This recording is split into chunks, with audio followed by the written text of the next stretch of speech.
Fort Harrison wasn't the kind of base that noticed quiet people. Everyone there was loud. Orders, laughter, drills echoing through steel corridors, except for Sergeant Emma Vale. To them, she was the girl with the camera. Assigned as the unit photographer, she spent her days capturing soldiers in action, documenting training, ceremonies, even the small human moments that no one else noticed. She carried two things everywhere: a Canon camera and a weathered black duffel bag no one had ever seen her open. "You sure you don't miss real work?" Private Daniels teased one morning. "You mean getting shot at?" Emma replied, adjusting her lens. "You'd be surprised what kind of shots I still take." They laughed, assuming it was a joke. But it wasn't. In another life, long before she ever touched a camera, Emma Vale was a sharpshooter, a sniper attached to a covert unit known as Echo Line. A mission went wrong, too wrong.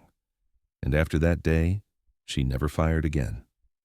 Now, her photos replaced her targets. Her focus was through glass, not a scope.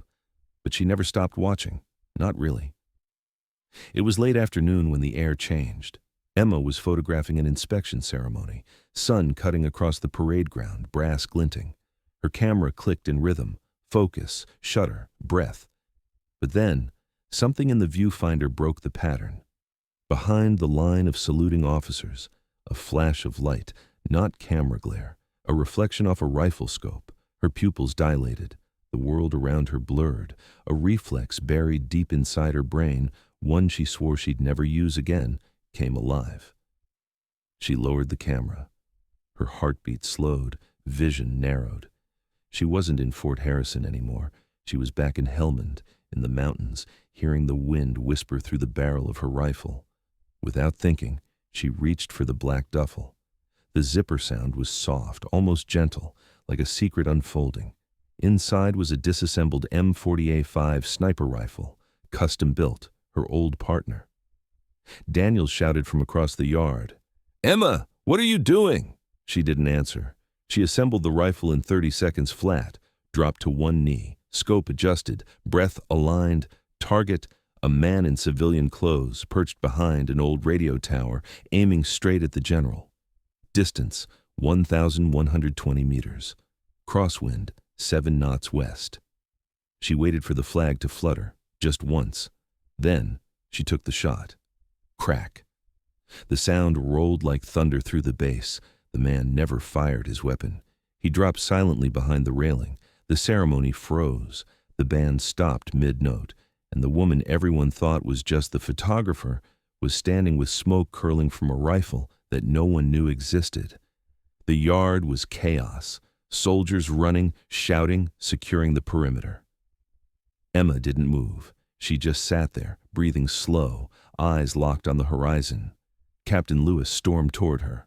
"Vale, what the hell just happened?" "Threat neutralized, sir. You're not supposed to have that weapon. With respect, sir, you're not supposed to be dead."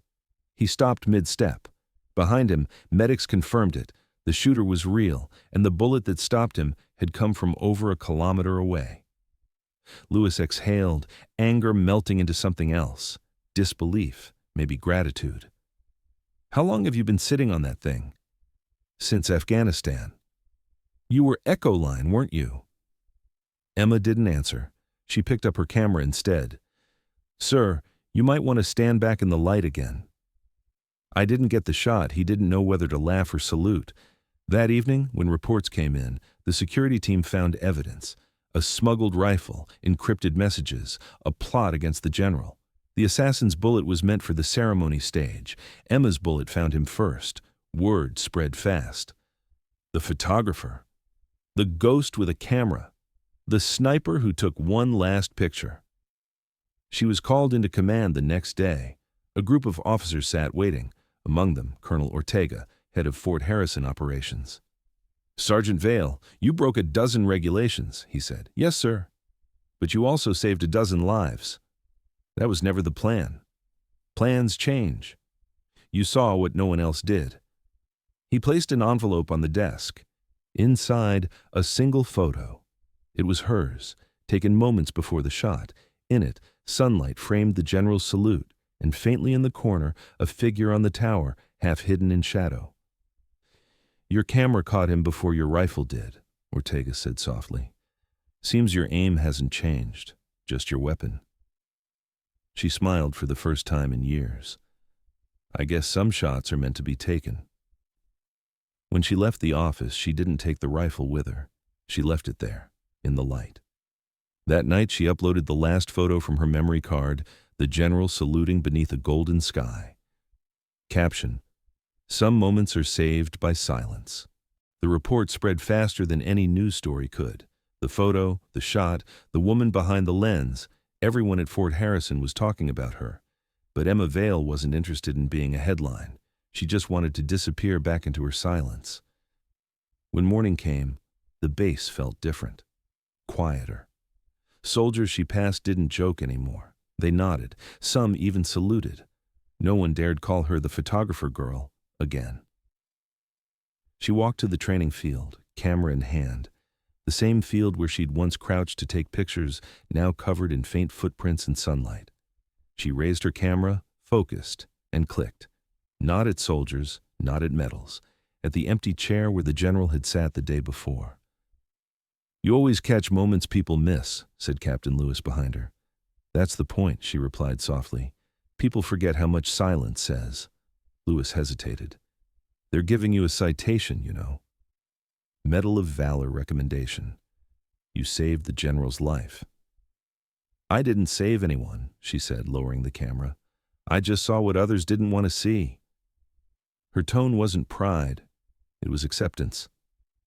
Later that day, she sat outside the hangar with her black duffel bag, now empty. For the first time in years, she unzipped the lining inside. Hidden beneath the rifle cloth was a folded letter, edges worn and yellowed. It was from her former commanding officer, dated 6 years earlier. Vale, if you ever find a reason to aim again, make sure it's not out of anger, but clarity. You see things differently. Maybe one day that's what will save you. She folded the letter back into her pocket, closed the bag, and stood up. At the far end of the yard, a group of new recruits trained with mock rifles, laughing, shouting commands. Emma smiled faintly. She recognized herself in them, not the soldier she had been, but the watcher she had become. That evening, she received a call from Colonel Ortega. You're being reassigned, he said. To what, sir? Public Affairs Command. Combat photography, but classified detail. They want you to document without being seen. Invisible again, then. You're good at that, he said. She didn't refuse. She didn't hesitate.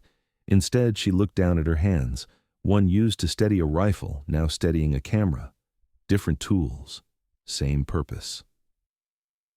A week later, Emma boarded a transport helicopter headed for her new assignment. The sun was just rising over the desert horizon, casting orange light across the rotor blades. The pilot turned back and asked, You really used to be Echo Line? Used to be, she replied. Heard they were ghosts.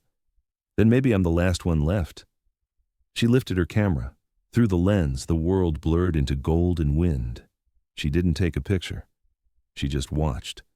Sometimes the shot that matters most is the one you don't take. When she landed, the dust swirled around her boots. The base sergeant checking names squinted at his clipboard.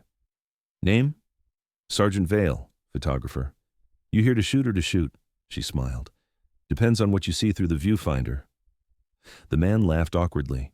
She walked past him into the golden light, the quiet following her like a shadow she had finally made peace with. That night, Emma sent one final message to Colonel Ortega. Just a single photo, the new base's horizon at dusk. Below it, she typed only 5 words.